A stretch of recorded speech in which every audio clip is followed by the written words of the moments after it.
நேற்று முன்தினம் தமிழக தலைமை செயலாளராக இருந்த ராமமோகன் ராவ் வீடு மற்றும் அவரது தலைமை செயலக அறை, அவரது மகன் வீடு போன்றவற்றில் வருமான வரித்துறை அதிரடியாக சோதனை நடத்தியது. இது தமிழகத்தில் பெரும் பரபரப்பை ஏற்படுத்தியது. தலைமை செயலாளர் வீட்டில் வருமான வரித்துறை சோதனை நடத்துவது தமிழக வரலாற்றிலேயே இதுவே முதல் முறை. இந்த சோதனை சசிகலா மற்றும் தமிழக அரசுக்கு நெருக்கடி கொடுக்கவே அரசியல் ரீதியாக நடத்தப்பட்ட சோதனை என அரசியல் கட்சிகளின் வட்டாரத்தில் பரபரப்பாக பேசப்பட்டது. முதல்வர் பன்னீர்செல்வம் டெல்லிக்கு சென்று வந்த மறுநாளே இந்த வருமான வரித்துறை சோதனை நடைபெற்றதால் போயஸ் கார்டனில் இருந்து முதல்வருக்கு அழைப்பு சென்றிருக்கிறது.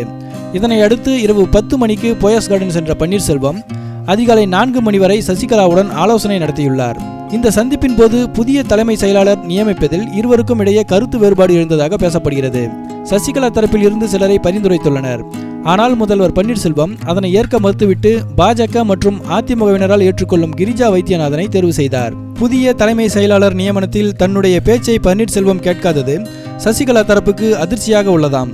தொடர்ந்து முதல்வர் பன்னீர்செல்வம் சுறுசுறுப்பாக செயல்படுவது மக்கள் மத்தியில் அவருக்கு நல்ல பெயர் உருவாகியிருப்பதையும் சசிகலா தரப்பு ரசிக்கவில்லை என்று கூறப்படுகிறது.